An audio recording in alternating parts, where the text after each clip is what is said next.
من الجنة والناس. بسم اللہ الرحمن الرحیم.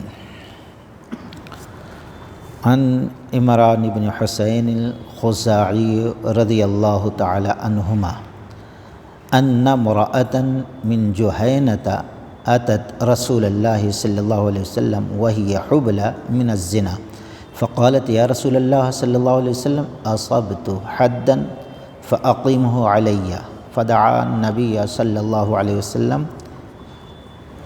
یہ لمبی حدیث ہے اور مشہور معروف حدیث ہے. یہ قبیلے جہینہ کے ایک صحابیہ، ایک خاتون اللہ کے نبی علیہ السلام کے پاس آتی ہیں. عمران بن حسین الخزاعی رضی اللہ تعالیٰ عنہ کہتے ہیں جب خدمت نبوی میں آئی تو کہنے لگے اللہ کے نبی صلی اللہ علیہ وسلم مجھ سے زنا ہو گیا ہے. تو آپ نے مختلف انداز میں تحقیق کیا اسے، یہاں تک کہ اس نے کہا اللہ کے نبی دیکھیے زنا کی وجہ سے میں حاملہ ہو گئی، ہمارے پیٹ میں بچہ ہے ناجائز. تو اللہ کے نبی علیہ السلام نے اس کے خاندان کے لوگوں کو بلایا اور کہا کہ لے جاؤ اس کو، اور کہا جب بچہ پیدا ہو جائے گا جب آنا تم. جب بچہ کچھ مہینوں کے بعد پیدا ہوا تو عورت آئی، اللہ کے نبی علیہ السلام اب ہمیں گناہ سے زنا سے پاک کر دیجیے، یہ دیکھیے بچہ پیدائش ہو گئی. اللہ کے رسول صلی اللہ علیہ وسلم نے فرمایا کہ جاؤ جب بچہ غذا کھانے لگے گا جب تم آنا. اب وہ خاتون گئی اور کوشش کرتی رہی، بچہ چند مہینوں کے بعد کھانے لگا روٹی وغیرہ، کہ اب دودھ نہ بھی ملے ماں کا تو بچہ کھا لے کے روٹی وغیرہ جی سکتا ہے. آئی چند مہینوں کے بعد، اللہ کے نبی علیہ السلام آپ نے کہا تھا جب بچہ کھانے لگے گا تو آنا، میں تم پر حد جاری کروں گا. تو اب یہ بچہ دیکھیے روٹی کا ایک ٹکڑا بچے کے ہاتھ میں دے دی تھی اور بچہ روٹی کو تھوڑا تھوڑا کتر رہا تھا. اللہ کے نبی علیہ السلام نے دیکھا اور غور کیا اور اس کے خاندان کے لوگوں کو بلایا اور کہا بچے کو لے جاؤ پرورش کرو. اور پھر آپ نے فرمایا کہ اس عورت کے کپڑے کو مضبوطی سے بندھو. بندھ دیا گیا. پھر آپ نے کہا اب اس کو پتھر مارو.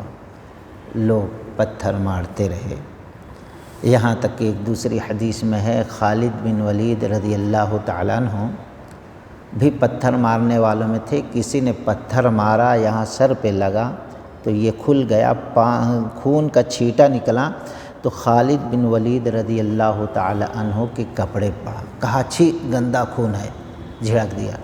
اللہ کے نبی علیہ السلام نے فرمایا خبردار، اس نے ایسی توبہ کی ہے کہ اگر قبیلے والوں پہ تقسیم کیا جائے تو کافی، یعنی ان کی بھی نجات ہو جائے گی.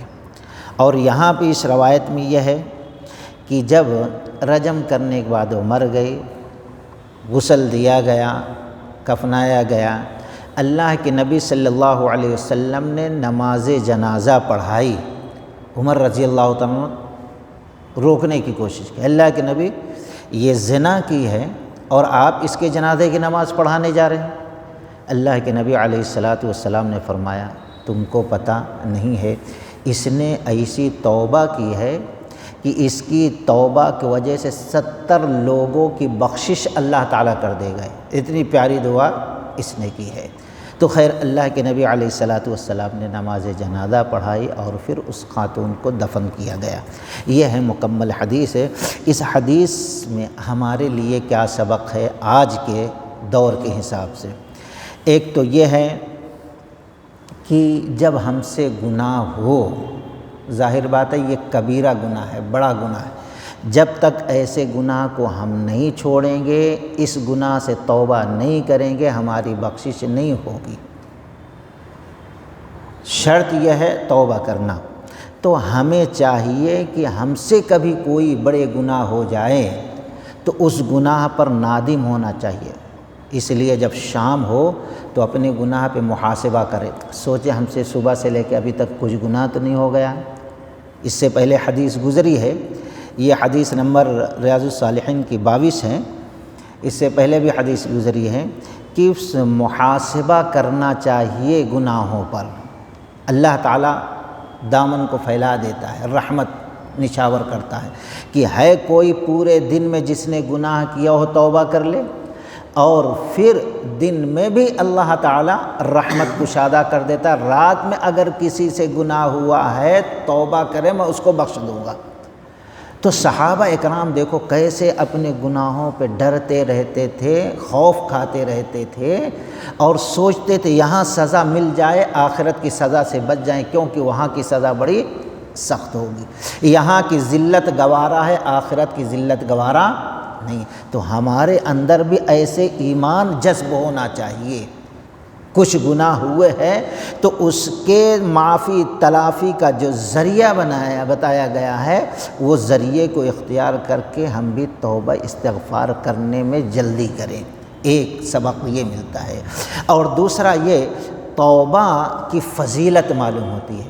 اس سے پہلے پچھلی حدیث میں لمبی گزری جو 2 دن بیان کی گئی کعب بن مالک رضی اللہ تعالیٰ کی، کہ اللہ کے نبی صلی اللہ علیہ وسلم نے فرمایا اے کعب، اللہ کہتا جب سے تم پیدا ہوئے آج تک تمہارے زندگی کا سب سے بہتر وقت وہ تھا جب اللہ نے تمہاری توبہ قبول کی ہے، سب سے بہتر، اس لیے توبہ کرتے رہنا چاہیے۔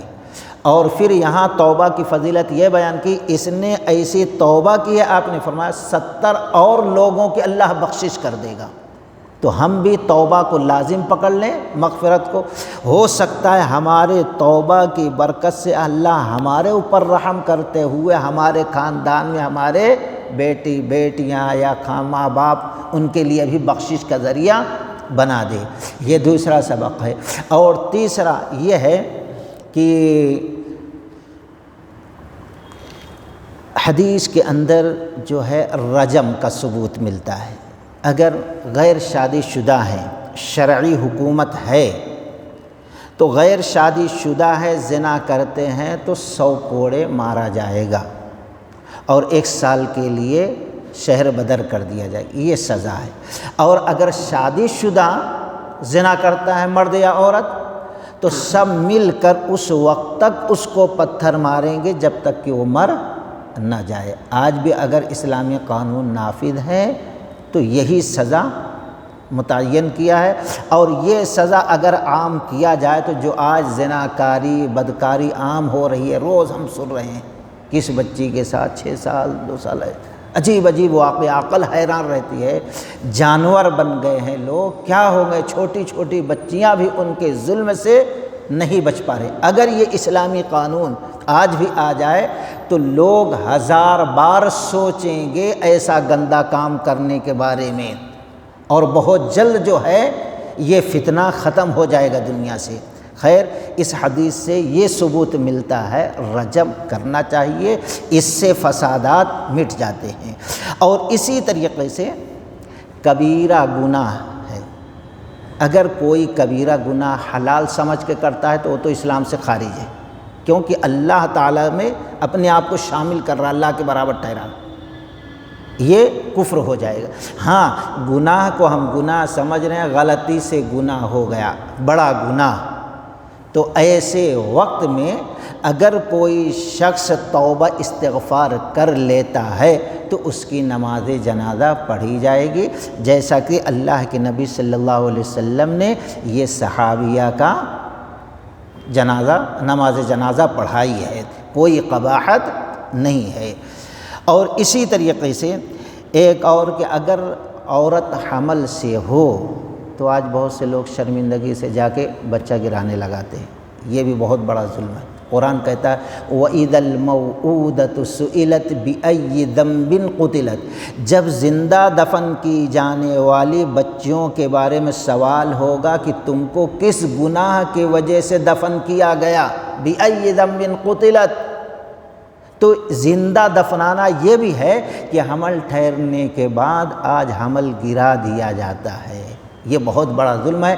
جیسے زندہ دفن کرنا گناہ، ویسے حمل کو ضائع کرنا بھی بلا عذر شرعی کے گناہ ہے۔ اگر وہ نہ ہوتا تو اللہ کے نبی علیہ الصلاۃ والسلام اس وقت کے حساب سے گرانے لگاتے، لیکن آپ نے کہا نہیں، ابھی تمہارے اوپر حد جاری نہیں ہوگی، گرچہ تم قبول کر جاؤ، جب بچہ پیدا ہو جائے گا، جب گویا حاملہ عورت ہے تو جب تک بچے کی پیدائش نہ ہو اس وقت تک اس کے اوپر حد لگائی نہیں جائے گی، اور اس بچے کو بھی طعن و تشنیع نہیں، عورت کے گھر والے کا پالنا پوسنا یہ ذمہ داری ہوتی ہے، جیسے کہ اللہ کے نبی نے ان کے خاندان کے لوگوں کو بلایا، لے جاؤ اس بچے کی پرورش کرو، اور عورت کو رجم کرا دیا۔ تو خیر یہ مسائل، یہ فوائد اس حدیث سے ہم کو ملتے ہیں۔ اللہ تعالیٰ سے دعا ہے اللہ قرآن و سنت کے موافق زندگی گزارنے کی توفیق رفیق عطا فرمائے۔ سبحانک اللہم و بحمدک۔